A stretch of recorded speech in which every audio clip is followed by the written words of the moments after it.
أعوذ بالله بسم الله الرحمن الرحيم إن الحمد لله الذي نحمده ونستعينه ونستغفره ونعوذ بالله من شرور أنفسنا ومن سيئات أعمالنا من يهد الله فهو المهتدي ومن يضلل فلن تجد له وليا مرشدا وأشهد أن لا إله إلا الله وحده لا شريك له وأشهد أن محمدا عبده ورسوله وصلى الله عليه وعلى آله وأصحابه ومن تبعهم بإحسان إلى يوم يقوم الناس لرب العالمين ربي اشرح لي صدري ويسر لي أمري واحلل عقدة من لساني يفقه قولي الذين قال لهم الناس إن الناس قد جمعوا لكم فاخشوهم فزادهم إيمان وقالوا حسبنا الله ونعم الوكيل. Alhamdulillah.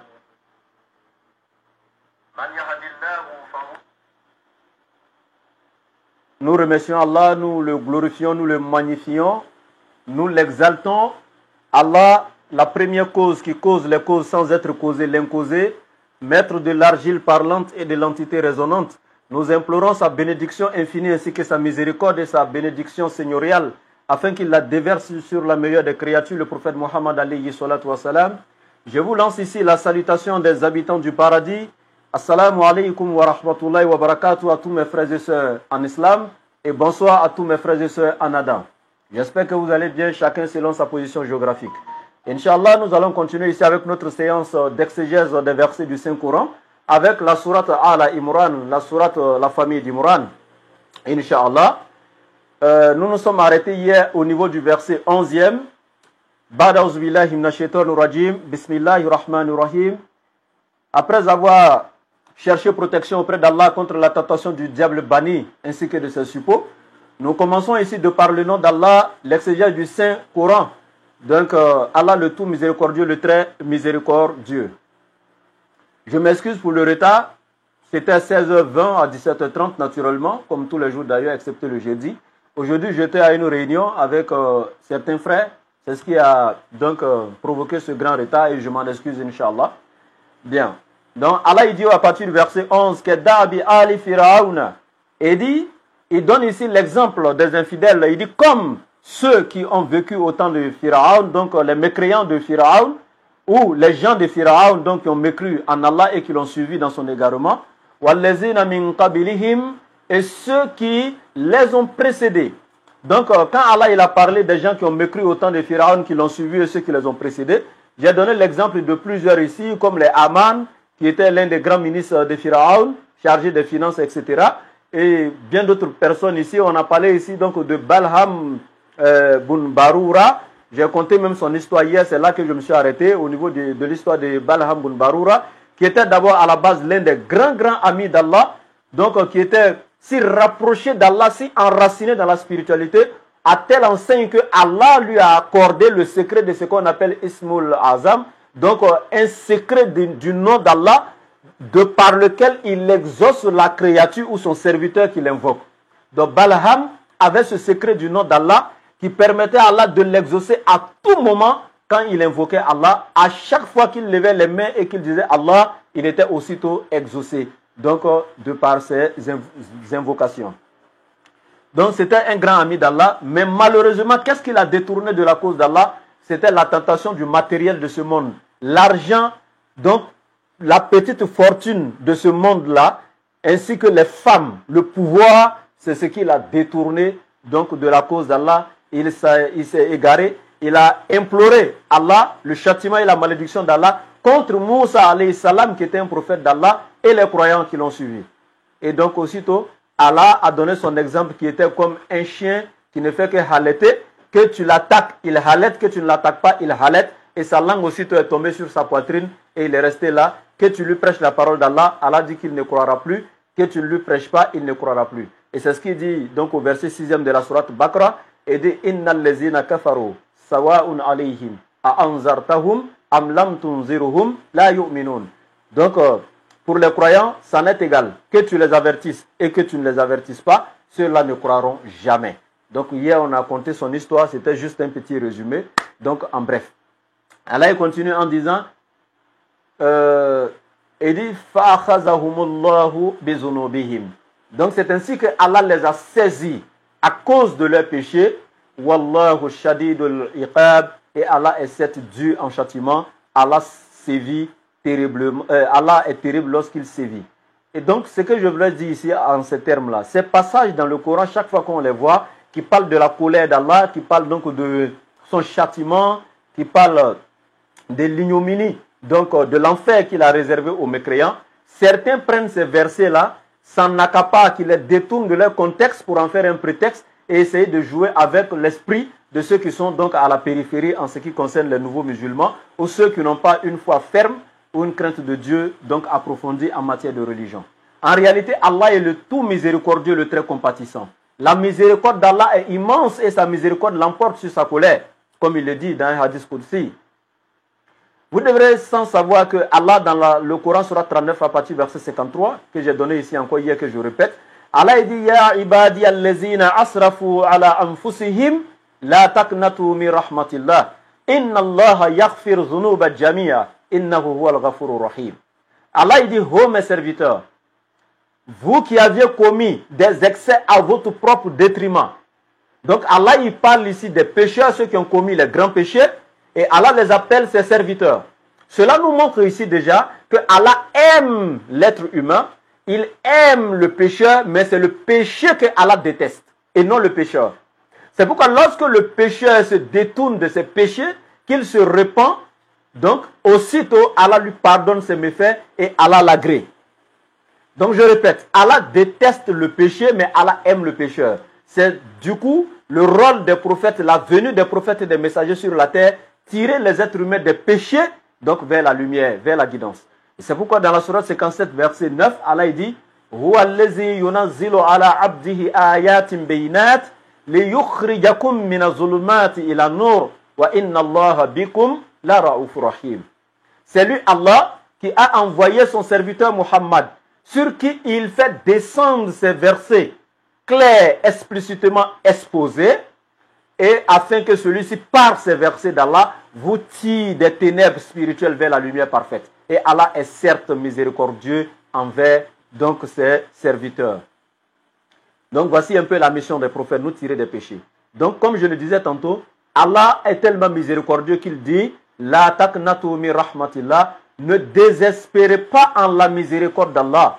Inna Allah yaghfir dhunuba jami'a. Allah il pardonne à tous les péchés et il dit jami'a, sans exception.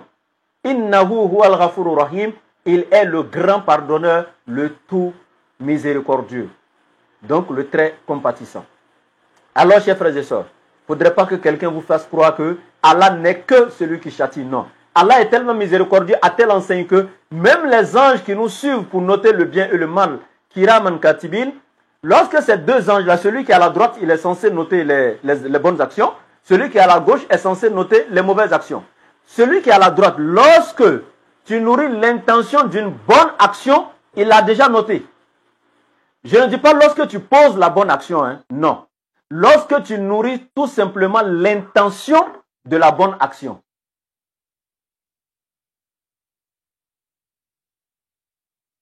Il faut toucher encore, rapidement. Voilà. Donc, lorsque tu nourris l'intention de la bonne action, celui qui est à la droite a déjà, donc, noté la bonne action, juste nourrir l'intention. Et quand tu poses la bonne action, elle est notée aussi d'office. Mais celui qui est à gauche pour écrire pour noter les mauvaises actions, lorsque tu commets une mauvaise action, il ne la note pas aussitôt. Il espère que tu vas te repentir de cette mauvaise action et qu'Allah va te pardonner. Il ne note pas aussitôt. Il peut rester là longtemps espérant que tu te repentisses. Alors que celui qui note la bonne action, dès que tu formules l'intention de la bonne action, c'est déjà noté d'office. Vous voyez, tellement qu'Allah est miséricordieux. Et encore, quand tu poses une bonne action, elle est multipliée par 10. Comme dans la sourate 6, verset 160, Allah dit, chaque bonne action équivaut 10 fois donc, cette action-là. C'est-à-dire cette action vaut 10 fois donc l'action que tu as posée. En français, terre à terre, si tu as posé une bonne action, elle est multipliée par 10. elle vaut 10 fois autant. Mais celui qui pose une mauvaise action, c'est enregistré une mauvaise action seulement. C'est-à-dire quand tu commets un péché, c'est écrit 1. Mais quand tu poses une bonne action, c'est multiplié par 10. Mais malgré ça, toi, quand ils vont aller peser tes bonnes et tes mauvaises actions vont encore peser que tes bonnes actions. Pour chaque bonne action, elle est multipliée par 10 autant. Et pour chaque mauvaise action, elle est enregistrée comme une mauvaise action seulement. Vous voyez? Et ça, encore, on dit qu'Allah n'est pas miséricordieux. Subhanallah. Chaque sourate du Coran est introduite, par la miséricorde. Bismillahirrahmanirrahim. Hein? Allah introduit le début de chaque sourate du Coran par la formule Bismillahirrahmanirrahim qui parle ici du tout miséricordieux, du très compatissant. Donc Allah n'est pas seulement que celui qui châtie, mais Allah ne châtie que ceux qui sont restés dans la transgression, dans la mécréance jusqu'à la mort. C'est ceux-là à qui Allah a réservé un châtiment ou l'enfer dans lequel ils séjourneront éternellement. Et Allah continue en disant, Kul, il dit au prophète, dit, lillezina kafaru, à ceux qui ont mécru, saturlabuna, et dit, vous serez vaincus, wa tuhsharuna ila jahannam, non seulement vous serez vaincus, et vous serez tous rassemblés et précipités en masse dans la gêne, donc dans l'enfer en d'autres termes. Ici, il dit Wabi Isal Mihad, et quel horrible refuge sera le vôtre. Et quand on parle ici de Mihad, ça vient de Mahada, qui parle ici comme, donc le châtiment sera pour eux comme une natte sur laquelle ils seront donc tous couchés, ils seront donc enveloppés. Mais ici, dans ce verset 12 là, Allah nous parle de qui? Et comme on parle de l'exégèse du Coran, il faut savoir que chaque verset coranique a sa cause de révélation, le Asbab al-Nuzul, le pourquoi le verset a été révélé, à l'endroit de qui ou à l'encontre de qui le verset a été révélé, etc. etc. C'est pourquoi ici on parle d'exégèse. Donc ce n'est pas seulement la traduction du verset qu'on vous donne, mais l'explication en profondeur avec les causes de révélation, etc. Tout ce qui concerne le verset. Et ce verset 12 ici, Allah il dit, Kul au prophète alayhi salatu wa salam dit, dit aux mécréants. Mais quel genre de mécréants? À qui est-ce que Allah s'adressait donc clairement ici? Il s'adressait ici aux Juifs qui vivaient à Médine et qui avaient mécru en son envoyé le prophète Mohammed alayhi salatu wa salam. Parce que c'était juste après la bataille de Badr qui s'est tenue donc durant un mois de Ramadan, si je ne m'abuse, le 17e jour ou quoi, je ne sais pas. Mais en tout cas, c'était durant le mois de Ramadan que la bataille de Badr a eu lieu et les musulmans ont eu la victoire sur les mécréants. Et cette histoire de Badr, sachez que c'est l'endroit où la bataille s'est passée, l'endroit, l'espace sur lequel la bataille s'est passée. Cet espace-là, il y a un puits dessus.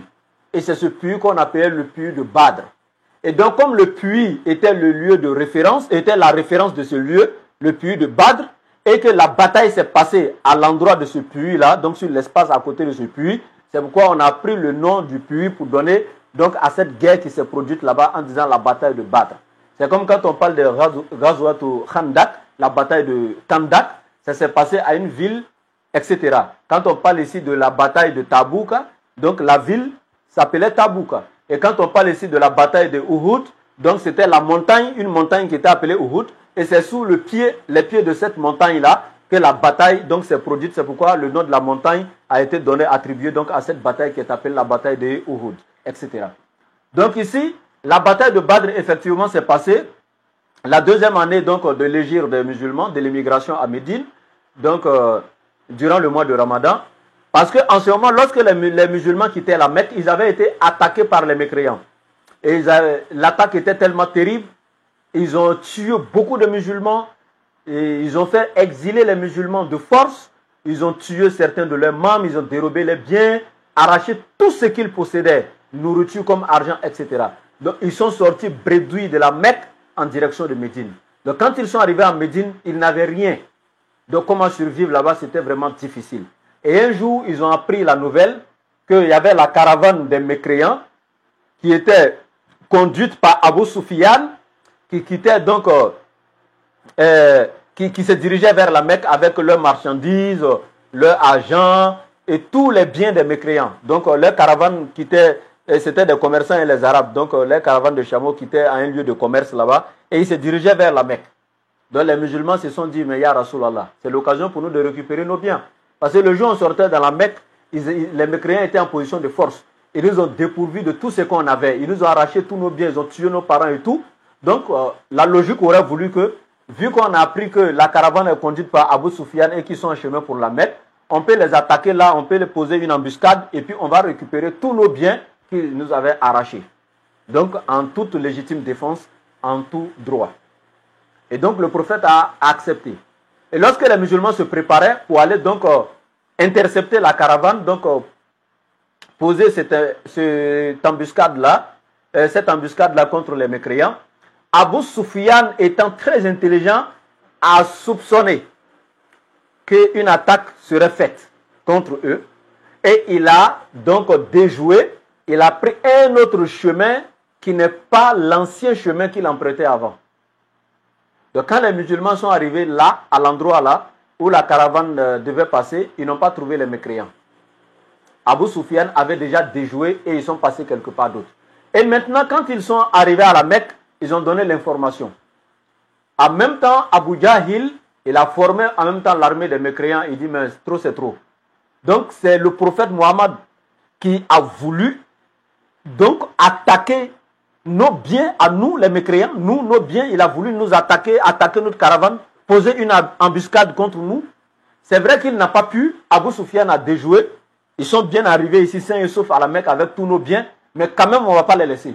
Le fait qu'ils ont nourri l'intention d'attaquer notre caravane là, nous on va aller contre eux. Et la plus grande erreur qu'il a commise de toute sa vie, c'est qu'il allait s'arrêter devant la Kaaba. Et puis il a imploré le Dieu de la Kaaba en disant qu'il prend Allah, le Dieu de la Kaaba, en témoin. Si c'est Muhammad qui est sur la vérité, la bataille qu'ils vont mener contre lui, qui est la bataille de Badr, alors que les musulmans soient vainqueurs. Mais si c'est eux qui sont sur la vérité, la bataille qu'eux vont mener, alors que ce soit eux qui soient les vainqueurs. C'est lui-même qui a imploré Allah, avec la malédiction sur celui qui n'a pas raison. Et il a monté l'armée des mécréants. Ils se sont rendus donc à Badr. Voici là, ils sont allés croiser les mécréants. Donc, la bataille s'est passée, la guerre s'est passée effectivement, et les musulmans ont eu le dessus sur les mécréants. Et comment est-ce que les musulmans ont pu avoir le dessus? Je vais vous expliquer ça dans les versets suivants, dans quelques minutes. Mais Allah déjà a dit ici, dit aux mécréants, vous serez vaincus. Parce qu'après la victoire maintenant des musulmans sur les mécréants à Badr, quand les musulmans ont eu la victoire sur les mécréants, ils étaient tellement contents, quand ils sont arrivés à Médine, ils ont manifesté leur joie. C'est là que les Juifs sont sortis. Donc les Yahoud là et les Nassoras qui vivaient là-bas. Et ils sont venus voir les musulmans et puis ils ont dit au prophète, tu as vaincu les mécréants de la Mecque, certes, mais nous les mécréants de Médine, nous les Juifs là, le jour où tu vas t'hasarder, parce que tu as pu vaincre ceux de la Mecque, que tu vas nous combattre ici là, tu as foutu à nous. Parce que ceux de la Mecque, là, eux sont comme des barbares, ils n'ont aucune stratégie de guerre. Mais nous, les Juifs, là, nous, on est formés, on a la stratégie de guerre, on la maîtrise. Le jour où tu as pensé comme tu as pu vaincre ceux de la Mecque, tu pourras nous vaincre ici à Médine, là. Tu es mort avec nous. Donc déjà, eux, en réalité, ils ont peur. Hein? Parce qu'ils se sont dit, s'il a pu vaincre ceux de la Mecque, c'est qu'ils peuvent, eux, les vaincre. Mais, pour être les premiers à tchatcher, pour faire peur les musulmans, donc ils sont venus, ils ont commencé à tchatcher, commencer à essayer d'embrouiller les musulmans. Vous ne pouvez pas contre nous. Hein? Donc c'est là, Allah il va révéler le verset au prophète. Il dit, dis à ces mécréants juifs qui sont en train de te lancer le défi que tu ne peux pas contre eux là. Dis-leur, Satourulabouna, vous serez vaincus. Ça dit, que vous voulez ou vous ne voulez pas, vous serez vaincus. Le jour où vous hasardez aussi, vous les mécréants attaquer les musulmans, vous serez vaincus. Et effectivement, ils ont été vaincus. Mais cette histoire aussi est devant là-bas, on va toucher ça. Parce que cette sourate Al-Imran parle un peu de la guerre, de la bataille de Badr. Elle parle aussi de la bataille de Uhud. Mais on va essayer de toucher dans le verset suivant. Donc c'est pourquoi quand ils ont commencé à menacer le prophète, Allah il va dire, Kul, dis lillezina kafaru à ces mécréants, saturulabuna, vous serez vaincus. Wa tuhsharuna ila jahannam. Et ensuite vous serez rassemblés et amenés donc en enfer. Wa bisal mihad, qui est pour vous un horrible refuge. Ou un lieu pour passer un mauvais séjour éternel. Et Allah il continue au verset 13. Il dit Kad kana lakum ayatun. Il dit certes, vous avez eu un signe. Vous avez eu un signe en quoi? Fiatinil takata. Vous avez eu un signe dans la bataille ou dans l'affrontement de deux armées. Allah vous a donné un grand signe lors de l'affrontement de deux armées. Il parle de quelles deux armées ici? Il parle de l'armée des musulmans le jour de la bataille de Badr et l'armée des mécréants aussi le jour de cette bataille-là. Lorsque les mécréants de la Mecque et les musulmans s'affrontaient à Badr. Allah dit qu'il vous a donné un signe dans cette bataille-là pour montrer que c'est lui qui détient le pouvoir et c'est lui qui donne la victoire au petit nombre sur le grand quand il veut, où il veut et comme il veut. Et c'est pourquoi il va dire Fiatun tukatilu fi sabilillah. Il y avait une de ces armées qui combattait rien que pour la cause d'Allah, fi sabilillah, qui étaient les musulmans. Wa ukhra, et il y avait une autre, la deuxième, kafiratun, donc qui était mécréante et donc qui combattait pour la cause du shaitan. Yarawnahum mislihim ra'yal ayn. Et Allah il dit ces deux équipes, ces deux armées-là, les mécréants voyaient leur adversaire, c'est-à-dire ils voyaient les musulmans qui faisaient deux fois eux-mêmes leur nombre. Je vous explique. C'est-à-dire que le jour de cette bataille, vous voyez que ces détails ne sont pas dans le verset. Donc c'est pour ça qu'on parle d'exégèse du Coran. Donc c'est pourquoi je vous dis de partager le direct et d'inviter même nos frères non musulmans chrétiens qui aiment tantôt sortir les versets de leur contexte pour en faire des prétextes. Ici, ce n'est pas la traduction du Coran, mais c'est l'exégèse du Coran qui est fait. Donc on donne tous les petits détails pour rester dans l'esprit de chaque verset. Donc ici, lors de cette bataille de Badr, lorsque les musulmans se sont préparés, les musulmans n'étaient comptés que 313 personnes. Les musulmans étaient 313. Il y a des savants qui disent 312, mais 313 personnes au maximum. Les musulmans. Maintenant, les mécréants étaient entre 900 et 1000 personnes. Mais la majorité des savants sont allés pour dire que c'était 1000 personnes. Imaginez-vous. 1000 personnes contre 313 personnes. 300 personnes multipliées par 3, ça fait 900. Donc même les musulmans multipliés par 3 là, ils ne valaient pas encore le nombre des mécréants. Et ils étaient 1000, tandis que les musulmans sont 300. Imaginez-vous, quand deux armées se croisent, 313 face à 1000 personnes. Les 1000 personnes vont se dire que mais là on va les écraser. Hein? Mais en réalité, Allah il dit, lorsque les deux armées sont, c'est-à-dire qu'elles sont apparues l'une à l'autre, quand ils se sont croisés net sur l'espace de Badr, les mécréants automatiquement ont vu que les musulmans faisaient deux fois eux-mêmes leur nombre. C'est-à-dire si eux ils sont 1000, eux ils ont vu les musulmans comme s'ils étaient 2000 personnes. Alors qu'en réalité ils étaient 313, mais Allah les a multipliés à 2000 personnes, c'est-à-dire le nombre des mécréants multiplié par 2, de sorte à ce que les mécréants perdent la confiance qui était en eux et leur courage de combattre. Quand toi tu te dis que ouais, c'est quelques 300 personnes, on va croiser, on va les tuer, et puis tu viens, et puis un coup tu arrives, tu trouves que vous êtes 1000, mais eux sont 2000 personnes. Tu es découragé en même temps. Donc, la peur t'envahit, tu commences à douter. Une fois que la peur et le doute envahissent un guerrier, c'est fini. Il perd le contrôle et l'art de la guerre, et automatiquement, le vaincre devient très facile à son adversaire. Donc, c'est ce que Allah dit ici, c'est ce grand miracle qu'Allah a fait ce jour. Mais devant là-bas, il va expliquer encore. Il y a des savants qui disent que non seulement le fait que les musulmans étaient multipliés en 2 fois le nombre des mécréants, c'est que Allah a fait descendre les anges qui sont venus en sous forme humaine pour gonfler le rang des musulmans. C'est ce qui a fait que les musulmans sont parus comme 2000 personnes, alors qu'ils étaient 313. Mais ce sont les anges qui sont descendus, etc., etc. Mais on verra ça dans les versets à venir. Donc comme Allah le dit ici, donc il y avait la deuxième armée qui était l'armée des mécréants. Yarawnahum, et donc ces mécréants ont vu mislihim ra'yal ayni, les musulmans qui étaient 2 fois eux-mêmes leur nombre. Wallahu, certes Allah, yuwayyidu bin nasrihi, Allah soutient par son aide man yasha'u, celui qu'il veut, inna fi zalika, et il y a en cela, en cet exemple-là, la ibratan, Donc, un sujet de réflexion, les ulil absor, pour ceux qui sont doués de clairvoyance. Allah il dit Zuyyina linnas hubbu shahawat. Nous sommes à la 24e minute, donc dans quelques minutes. Allah il dit Zuyyina linnasi hubbu shahawat. Et dit les hommes sont irrésistiblement attirés dans leur passion trompeuse ou par les choses donc que le cœur aime beaucoup, que l'âme désire. Les choses que l'être humain désire tant, que le nafs nous, donc vers lesquelles le nafs nous conduit toujours. Allah il dit, ces choses ont été enjolivées aux yeux de l'homme.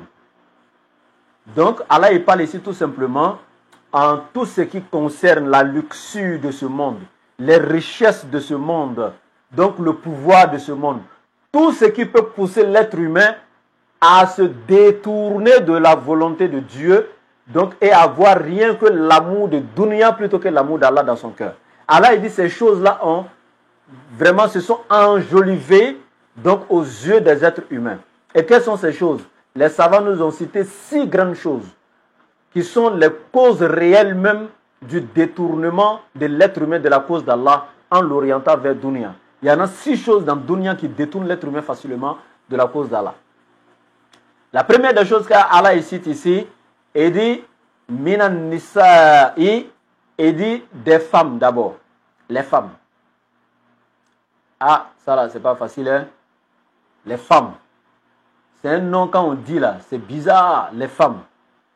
C'est-à-dire, comme je le disais hier ici tantôt, la femme, sincèrement, si Allah décide qu'elle soit bonne, alhamdoulilah. Quand tu tombes sur la meilleure, tu es dans le paradis sur terre. Mais quand elle décide d'être l'autre, je vous assure, elle est une arme de destruction massive. Et je répète, il n'y a pas un grand système de ce monde qui s'est effondré sans qu'une femme ne participe au plan d'effondrement. Tous les grands systèmes qui se sont écroulés dans ce monde, tous les grands hommes de ce monde qui sont tombés, les hommes de pouvoir, les riches, etc., la femme a toujours eu son mot dedans, ou une action dedans. Donc, Allah il dit la femme, elle est prête à tout. Et le prophète alayhi salam disait, les choses qu'il va laisser après lui, dont la fitna, l'épreuve sera trop pour sa communauté, il n'a pas manqué de citer la femme. Alors, nous ne sommes pas ici pour dénigrer nos mamans. Comme je le disais tantôt, la femme est tellement valorisée. Lorsqu'elle est soumise à la volonté d'Allah, Allah l'aime tellement, Allah aime tellement la femme, qu'Allah lui a donné une place, un honneur, que je dirais même qu'Allah n'a pas donné à nous les hommes. Parce que souvent, je vois des gens qui discutent, l'homme et la femme sont égaux, l'homme et la femme sont un. En réalité, moi, je dirais que c'est la femme même qui a eu plus de privilèges que l'homme. C'est la femme qui a été plus honorée que l'homme. D'abord, c'est elle qui te donne la vie. C'est elle qui nous a tous donné la vie. Ça fait un. Deuxièmement, pourquoi elle est plus honorée que nous? Mais l'islam dit que c'est elle qui doit rester assise. Et puis toi, tu vas aller travailler pour lui donner à manger. Toi, tu vas aller travailler pour l'habiller. Tu vas aller travailler pour la soigner. Tu vas aller travailler pour prendre soin de tous ces petits problèmes. Et c'est toi, même s'il y a un voleur ou bien un tueur à la porte, c'est toi qui vas sortir pour aller sacrifier ta vie pour elle la défendre dans la maison. Mais qui est plus honoré ici? C'est celle qui est la reine. Parce qu'elle est assise, c'est toi qui es comme l'esclave, c'est toi qui es le serviteur. C'est la patronne. Parce que toi, tu viens la nourrir. Quand il dit elle est malade, tu dois la soigner. Mais et toi? Quand tu es malade, est-ce que c'est elle qui s'occupe de toi? Non. Donc, entre toi et elle, qui est privilégiée? Quand elle a son argent, l'islam dit c'est pour elle. Si tu lui imposes qu'elle dépense son argent dans tes affaires, toi le mari, le jour de Yawm al-Qiyamah, tu vas répondre devant Allah. L'argent de la femme lui appartient. Si elle veut te donner, si elle veut te donner, elle n'a aucun péché. Son argent, c'est son argent. Mais ton argent, c'est pour vous deux. C'est ce que l'islam dit. Tu dois t'occuper d'elle. Qui est plus honoré? Donc, en ces termes, c'est déjà pour couper la langue de ceux qui vont écouter cette partie. Ah, les musulmans disent que la femme est... Non, non, non. L'islam a tellement honoré la femme. Ça, on ne va pas rentrer dans ces détails. Mais ici, j'aimerais dire ceci. Et tout le monde serait d'accord avec moi. La femme est une épreuve pour l'homme. Même quel que soit ton degré de spiritualité, de foi, combien de grands hommes de ce monde-là, des hommes qui ont été enracinés dans la spiritualité, qui ont eu presque même le rang de prophète, que c'est la femme qui les a déchus, qui les a fait tomber, qui les a écroulés dans la spiritualité, qui les a détruits. Je vous ai raconté ici hier l'islam de Balham bin Baroura. La femme, subhanallah.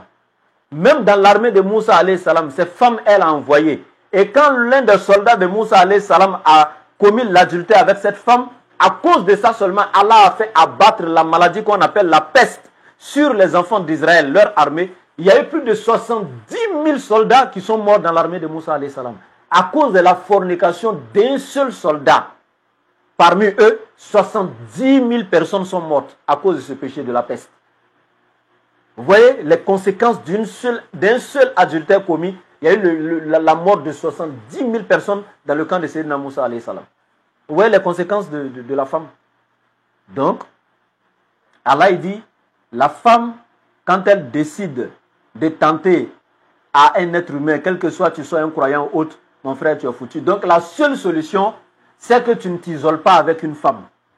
La seule solution, c'est de prendre tes distances, de savoir parler, peser tes mots, collaborer avec la femme, en tout cas savoir comment poser tes pas, etc. Quelle que soit la confiance que tu as en toi, quel que soit ton degré de foi. Je vous ai dit ici hier, tu décides de t'isoler avec une femme, même si c'est dans le cadre de la religion, lui donner des enseignements, que tu t'isoles avec elle. En tant que son enseignant, si elle décide dans ton enseignement de te donner toi aussi un enseignement, tu vas savoir qu'il y a deux types de courants qui existent. Et Allah continue en disant, et il dit aussi les richesses, en d'autres termes, après les femmes, il parle ici, non, subhanallah, il a sauté encore, après les femmes, il a plutôt dit les enfants.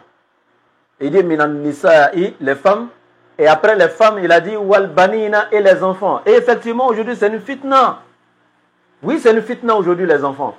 Parce que quand je regarde beaucoup de nos parents aujourd'hui, ils aiment tellement les enfants qu'ils ne peuvent pas, en tout cas, les instruire ou les amener à pratiquer la religion, les exhorter à prier, à lire le Coran, à s'instruire en ce qui concerne leur religion. L'amour des enfants a tellement surpassé, a tellement dépassé ses parents qu'ils n'arrivent plus à regarder leurs enfants et puis leur donner des instructions fermes. Même dire aux enfants, est-ce que vous avez prié, il ne peut pas. Quand ils rentrent, la seule chose, les enfants ont mangé, est-ce qu'ils sont couchés, ça s'arrête là. Est-ce qu'ils ont prié, est-ce qu'ils ont lu le Coran, etc. Ça lui incombe peu. Alors que c'est un droit des enfants sur les parents de leur montrer leur Dieu depuis le bas âge. Je répète, ça fait partie des droits des enfants que de leur montrer leur religion, leur créateur, depuis leur bas âge, c'est leur droit. S'ils atteignent l'âge de la puberté, que tu ne leur as pas montré leur créateur, leur religion, c'est un péché pour toi, chers parents. Et encore, le premier droit d'un enfant sur son père, c'est de lui trouver d'abord une bonne mère avant sa naissance. Ça, c'est le premier droit d'un enfant sur son papa. Le premier droit, je répète, d'un enfant sur son papa, est de lui trouver une bonne maman avant sa naissance. Et nous, là, on s'en fout des enfants quand on cherche femme pour marier. Sans savoir que depuis avant leur naissance, ils ont déjà un droit sur nous. Nous, on choisit une femme là-bas. Je ne sais pas sur quelle planète elle est quittée. Quand tu la vois, on dirait arc-en-ciel. Il y a rouge dedans, il y a vert dedans, il y a bleu dedans, il y a noir dedans. Des femmes qui se sont dépigmentées façon bizarre. Bon, tu as allé marier des cousines de léopard comme ça, de tigresses pour les mettre chez toi à la maison. Ou tu as vu quelqu'un là-bas, tu n'as même pas cherché à peser, à mesurer son degré de foi, à essayer de la côtoyer pour voir si elle est dotée d'une bonne moralité.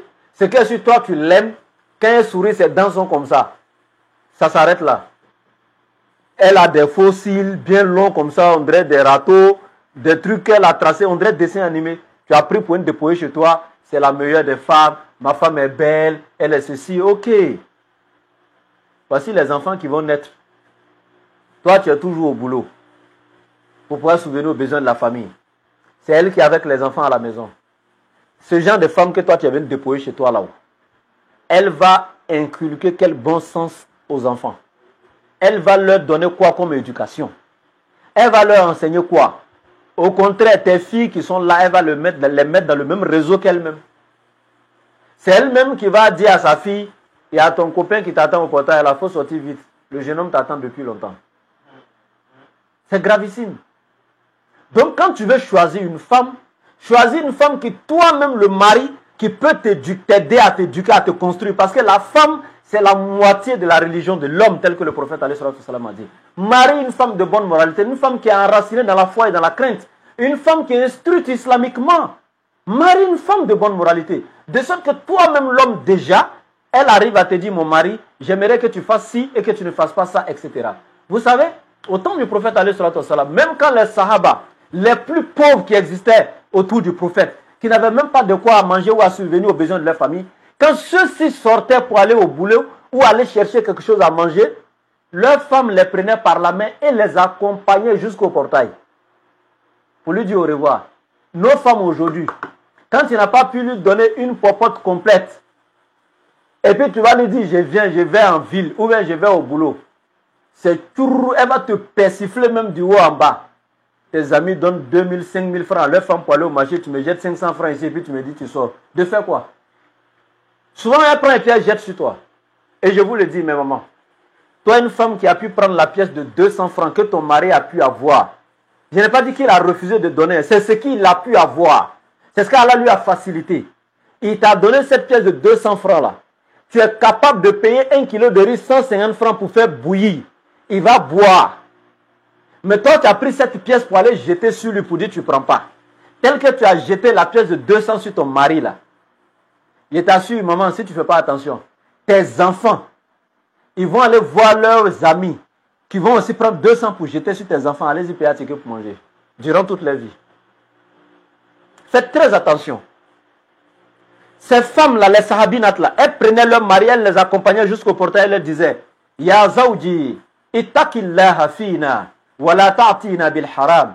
Nahnu nasbiru ala nari fi dunya, ala al-ju'i fi dunya, wa la nasbiru ala nari yawm al-qiyamah. Elles disaient à leur mari, oh notre mari, crains Allah en ce qui concerne tes enfants et moi. Crains Allah. Et ne nous reviens pas ici avec le haram.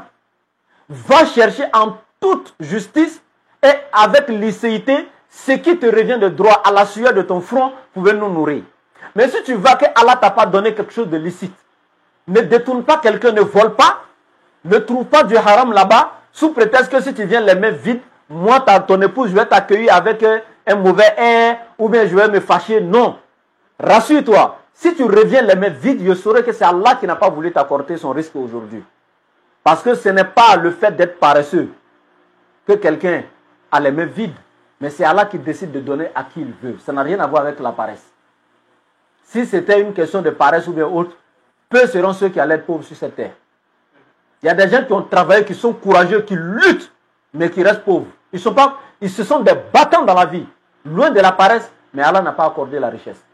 Donc sois tranquille mon mari, va avec la permission d'Allah. Si tu n'as rien, n'aie pas honte de revenir les mains vides. Tu me trouveras ici avec la foi. Ce genre de femme, quand elle te dit ça là, quand tu vas, tu reviens la tête haute, même quand tu n'as pas 5 francs. Mais celle qui te dit, il faut aller, hein.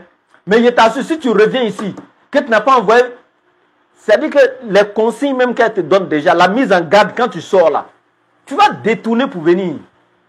Une femme qui te pousse à aller mentir, voler pour venir. Donc, en un mot, le premier droit des enfants sur les parents, c'est de leur trouver une bonne mère avant eux-mêmes leur naissance. Sinon, ça va détruire même l'avenir des enfants, subhanallah. Sur le plan éducationnel, comme sur le plan de la réussite des enfants. Donc, et aussi, il y a des parents, comme je disais, qui sont lâches. Ou il y a des parents qui sont comme des daïouches, comme le prophète a dit. C'est-à-dire, leur présence est égale à leur absence dans la maison. C'est-à-dire, c'est un père de famille, mais il est mort, quoi, en même temps, il vit. Lui, il est là comme ça, parce qu'il ne peut rien résoudre. Il ne peut pas regarder son fils comme ça dans les yeux pour dire, il faut aller prier. Pourquoi tu n'as pas prié? Il ne peut pas. Il est là comme ça, on dirait, bon, je ne sais pas comment le décrire. Donc il y a ce genre de parents. L'amour des enfants et des femmes ne doit pas vous pousser à désobéir à Allah. L'amour des femmes et des enfants ne doit pas vous amener à vous détourner du rappel d'Allah. Et l'amour des enfants et des femmes ne doit pas vous détourner du fait que vous les exhortiez à pratiquer la religion comme Allah l'a demandé. Parce qu'il a dit, Ya ayyuhallazina amanu ku anfusakum wa ahlikum nara. Vous qui croyez, protégez votre être et votre famille contre le châtiment de l'enfer. Donc Allah il dit, après les enfants, wal qanatiril munkantorati. Il dit, il y a aussi quoi? Les richesses amassées de grande valeur, comme minazahabi, de l'or, wal fiddati, et l'argent. Donc, ça aussi c'est une grande épreuve. L'or et l'argent, ouais, ces deux choses-là, c'est pas facile. Quand tu regardes nos jeunes aujourd'hui qui sont dans les mines d'or, qu'on appelle les Damada, Andoula, ici et autres, là, dans les mines d'or, rien que pour avoir l'or. Là-bas, on ne parle même pas d'islam. Quand toi-même tu t'arrêtes à côté et puis tu dis Allah wa Akbar, on te pousse. Et va loin là-bas. Tu as appelé le nom d'Allah ici, les génies là vont partir, on ne va pas avoir l'or ici. Va loin avec ton islam là-bas. Tu n'as pas droit à appeler la prière ou bien à prier là-bas. Tu dois sortir même de la mine, aller loin, dans la broussaille quelque part, aller prier et puis revenir. On ne prononce pas le nom d'Allah, ils vont te dire si tu prononces le nom d'Allah, là, ça porte malheur. Il faut adorer les génies là, les génies mécréants là pour avoir l'or. Subhanallah. Donc rien que pour dunya, les gens vont aller détruire leur foi, adorer des esprits, pratiquer le shirk, qui est le plus grand péché de l'islam, rien que pour dunya. Ces richesses amassées, l'argent. Quelqu'un va se lever, prendre un couteau, voir le monsieur est sorti de la banque avec des millions, il va aller l'attendre devant, embuscade pour, ils vont tirer sur lui, bien le perforer, voler son argent, ils vont fuir avec tout ça. Hein? L'amour de l'argent et de l'or, ça pousse l'être humain à commettre toutes sortes de choses, toutes sortes de péchés, que ce soit le shirk, le meurtre, le mensonge, le vol, le détournement, tout. Et là il dit, on vient de citer ça, wal khaylil musawwamati, ainsi que les chevaux marqués. Quand il parle ici des chevaux marqués, bon, ça c'était au temps du prophète. Hein. En ce moment, il n'y avait pas les voitures qu'on a aujourd'hui. Effectivement, c'était les chevaux qui étaient là avant comme le meilleur moyen de déplacement pour les gens. Et là, parmi les chevaux, il y avait le cheval et puis il y avait le cheval. Hein. Il y avait des chevaux, quand toi-même tu les voyais, vraiment des chevaux de bonne nature, bien jolis. La gabarit, même la forme, hein, l'élégance du cheval, ses poils bien jolis, tout, sa couleur. Donc, c'était des chevaux pas possible, hein, qui galopaient bien, etc., etc. Mais aujourd'hui, là, ça équivaut à ce que nous, on a aujourd'hui, comme les Ferrari, les BM, les Mercedes. Allah dit, ces jolies voitures que vous avez aujourd'hui de marque, là, qui font que tout le monde pense à avoir une voiture de luxe, une V8, etc., etc., Allah il dit, wal an'am, ainsi que les troupeaux qu'on a aujourd'hui, les richesses, quand tu vas aujourd'hui, les troupeaux de bœufs, les troupeaux de moutons, en tout cas tout ce qui concerne l'élevage, les animaux, la possession de beaucoup de biens, donc de richesses en ce qui concerne les animaux, les troupeaux et autres, et dit wal harsi, et les champs. Hein, tu vois, chacun aujourd'hui veut avoir des grands champs de cacao, de café, des champs de VA, champs de coton, d'anacarde, tout ça c'est pour la richesse de dunya. Et chacun n'est concentré que sur ces activités-là. Allah il dit Zalika mata'ul hayati dunya. Toutes ces choses qui ont été citées ne sont rien d'autre que le matériel ou la justesse éphémère de la vie d'ici-bas. Et Allah il dit Wallahu indahu husnul ma'abi, mais c'est auprès de votre Seigneur qu'il y a un meilleur retour. Et au verset 15, je vais m'arrêter là. Allah il va dire Kul, il va dire au prophète, dis-leur, vais-je vous montrer une autre chose qui est meilleure que ce qui a été cité là, autre chose plus précieuse que tout ce qui vous a été cité, et cette chose a été réservée qu'aux pieux, ceux qui craignaient Allah, qui ont jeûné pour sa cause comme dans ce mois béni de Ramadan, qui accomplissaient la salat comme Allah l'a demandé, etc., etc. Allah il dit Inda rabbihim jannatun, auprès de votre Seigneur se trouvent des jardins. Tajri min tahtihal anhar, sous lesquels coulent des ruisseaux. Ah, il y a le ruisseau de lait, le ruisseau de l'eau, du miel, du vin, etc., etc. Allah dit khalidina fiha, et ils sont dans ces jardins-là où ils vivront éternellement. Ici, quand on te parle du paradis, c'est un rêve, mon frère. Il dit si nous devons concurrencer dans ce monde-là, dans l'obtention d'une chose, on doit concurrencer dans l'obtention du paradis, subhanallah. Allah il te dit Allah sururin mawdunatin, les habitants du paradis seront allongés sur des lits. Si on te parle d'un seul lit, ici toi ton lit, s'il est trop grand, c'est 3 places. Trop, 4 places. Et ces 4 places existent, je ne sais pas, mais 3 places, trop. Mais, au paradis, là, la longueur d'un lit, un seul lit, ça fait près de 700 mètres de longueur. 700 mètres de longueur, un seul lit. Les coussins sont étalés dessus pour aller là-bas. C'est-à-dire, toi seul, il lirait à la longueur. Les coussins sont étalés. On te parle de la mousse qui est dessus quand tu te couches là. On te dit que c'est plus mou, plus doux que du coton sans grain. Quand on a dégrainé le coton là, on enlevait les grains de coton là. Vous voyez le coton comme il est mou. On te dit que ces matelas sont plus mous que ça, subhanallah. Tu as couché dessus, c'est comme si tu étais couché dans l'eau. Au paradis quoi. Et la seule religion qui te décrit le paradis, l'extérieur comme l'intérieur, c'est l'islam. C'est dans le Coran que tu as la description parfaite du paradis. En dehors du Coran, aucun livre saint. Et Allah il te dit, Mutaki'ina alayha mutakabilin. Sur ces lits-là, les habitants du paradis sont allongés en se faisant face et ils ne font que causer de tout ce qu'ils ont vécu dans ce monde ici. Il y a un qui dit à l'autre, ah, moi il y avait un mois de Ramadan là, c'était chaud, hein? En ce moment il ne pleuvait pas. Ouais, si ce n'était pas la foi là, c'était pas facile, hein? Mais on a resté endurant, non, par la grâce d'Allah. Voilà qu'on a eu notre récompense qu'Allah nous avait promis, non. Il y a un qui va dire, moi-même là, il y avait une dame qui était près de ma cour là. Ah, la femme là m'a tenté à l'adultère. Il y a un jour, je voulais céder. Mais j'ai craint Allah. J'ai fait l'effort jusqu'à... J'ai même déménagé pour quitter les quartiers même, tout ça là. Mais par la grâce d'Allah, voici aujourd'hui, alhamdoulilah. Ça, ils ne font que causer de leurs épreuves, de tout ce qu'ils ont, des bons moments qu'ils ont eu à vivre ici, comme les difficultés et autres. Ils sont mutaki'ina alayha mutakabilin. Allah il dit, yatufu alayhim wildanun mukhalladun. Et encore, Allah il va créer dans ton paradis des enfants, des jeunes garçons qui seront éternellement jeunes et qui sont à ton service. Il dit, yatufu alayhim wildanun mukhalladun. C'est des jeunes garçons, hein, comme des anges, qu'Allah a créé pour mettre au paradis à ton service, qui resteront là éternellement à ton service. Hein? Et Allah il dit, bi akwabin wa abarika. Ils viennent à chaque moment à côté de toi avec des cafetières, avec des verres à moitié remplis déjà de mousse. Il reste à juste mettre le jus que toi tu désires dedans. Que ce soit du thé, que ce soit du café, tout ce que tu veux. C'est le Coran qui te détaille le goût du paradis comme ça, mon frère.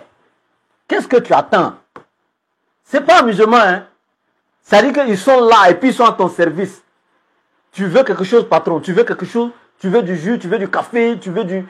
Tout ce que tu veux. Allah, il dit, ils sont là. Et il dit, donc, dans ce sens-là, Allah, il dit, wa barika wa ka'sim min ma'in. La yusaddauna anha wa la yunzifun. Et même le vin qu'ils vont te donner, tu vas boire. Quand Allah dit de ne pas boire les boissons de ce monde, l'alcool que vous buvez, les mauvais vins alcoolisés que vous buvez ici, là. Allah dit de ne pas boire. Parce que ça là, pour Dunia, quand tu bois là, tiens, c'est trop fatigant. Toi-même, tu as fini de boire, ok. Et puis tu te rends compte que la terre est en train de tourner autour de toi. Tu te rends compte, c'est-à-dire quand quelqu'un finit de boire ici et puis il marche, c'est comme un bébé qui vient de marcher à nouveau. Tu vois, il va à droite, il va à gauche, il tombe dans les caniveaux ici, les motos le ramassent là-bas, voiture ici. Souvent il s'arrête, il pisse au milieu de la route, il va aller déféquer devant les gens, il se met à vomir sur le lit. En fait, c'est du n'importe quoi, c'est souffrance sur souffrance. Aïe! On vous a travaillé pour mettre dedans ou bien les gars? Toi-même tu finis de boire là et puis c'est souffrance qui est derrière ça. Souvent même tu vas aller frapper quelqu'un, violer une fille, tuer quelqu'un, tout ça là. Ça dit tu ne commets que du n'importe quoi. Tu es doté de toutes tes facultés, tu es dépourvu de toutes tes facultés de discernement en ce moment. Toute ton intelligence ça va, tu es égal à un animal, tu ne sais même pas les actions que tu poses. C'est quand ça te laisse après, tu te rends compte de ce que tu as fait. Chez mes parents, c'est une fois ici là, ne vous moquez pas de moi. Hein. Chez mes parents, c'est une fois ici, ils ont un qu'on appelle Chapalo. Lui, quand tu arrives au quartier, c'est une fois, et puis tu le vois en train de lutter avec les mouches là. Hein? Comme ça. Hein? Ce sont les mouches qui veulent boire, c'est lui qui doit boire, on ne sait même pas. En train de lutter avec les mouches dessus. Donc, pour ne pas aller loin, pour vous dire tout simplement, Allah il dit dans le paradis, le vin qu'on vous donne quand tu bois là, ça ne donne ni mal de tête, ni étourdissement, ni ivresse. Tu bois, c'est tellement doux, tellement propre, tu n'as pas mal à la tête, ça ne te donne pas de l'ivresse ni d'étourdissement, tu as tous tes sens. Et Allah, il ne s'arrête pas là. Wallahmi toyri mimma yashtahun. Et il dit les différents types de volailles qui existent, types d'oiseaux qui existent, les différents types de viande que tu désires les concernant, c'est ce qui te sera servi. Que tu veux viande de pigeon, que ce soit viande de caille, la pèderie, la pintade sauvage, pintade domestique, poulet, africain, quoi, tout type de volaille.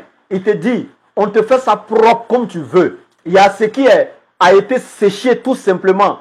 Hein, la viande séchée. Il y en a qui connaissent ça, ça quitte au Niger souvent pour la viande séchée. Quand tu manges ça, c'est bien doux. Il y a ce qui est grillé. Il y a en kejenou. Il y a, en fait, subhanallah. C'est moi de Ramadan, il a arrêté de décrire ça comme ça. Vraiment, ça me crée problème. Ça là, c'est là-bas. C'est pour nous. Wallah mi toirimi ma yashtahun. Wa hurun aynun ke amsali lu'lu'il maknoun. Hein? Et avant de partir dans Hurun Inun, il dit wa fakihati mimma yashtahun. Et toutes sortes de fruits que tu aimes. Et puis là-bas, là, il dit quand ils vont présenter les fruits du paradis aux gens, ils vont dire mais attends. Ah, on nous avait dit qu'au paradis, il y avait de bons fruits. Mais on nous envoyait les mêmes choses qu'on mangeait. Mais ça, c'est mangue. Ça, c'est pomme. C'est là les anges vont te dire oui. Allah a fait ça mangue pour que quand tu vois mangue, comme tu connaissais mangue, tu vas reconnaître que c'est mangue. Mais il faut goûter. Tu vas savoir qu'il y a mangue et puis il y a mangue. Quand tu mets dans ta bouche, c'est là tu sais qu'il y avait mangue et puis il y avait mangue. C'est comme les femmes du paradis, les houris. Il dit wa hurun aynun. Il y aura les houris pour vous là-bas. Eh Allah. Bon, ces femmes-là, je ne vais même pas rentrer dans les détails. Ça dit, les houris du paradis, quand il y a de la mer, tout le monde sait que la mer est salée. C'est là même qu'on produit le sel. Mais la houris du paradis, quand il vient s'arrêter et puis elle crache comme ça dans la mer, là, tout l'eau de la mer devient sucrée. Imagine-toi si elle t'a embrassé. Ça dit que on te décrit ces femmes-là, elles te mettent juste la bouche ici, là, elle t'a embrassé seulement là. Pendant 40 ans au paradis, la douceur là est sur ta joue. L'eau du paradis, quand tu bois, tu n'as pas soif éternellement. Ça dit, je ne veux pas rentrer dans des détails, quoi. Et puis les enfants sont dans les parages. Donc sur les réseaux, ils ont souvent les téléphones de leurs parents. On ne peut pas expliquer des choses ici concernant les houris. Ça fait mal à des gens. Oui, mais acceptez. Elles existent, les houris, là. Voilà. Et Allah, il dit, donc, wa azwajun mutahharatun, il y aura des épouses pieuses pour vous au paradis.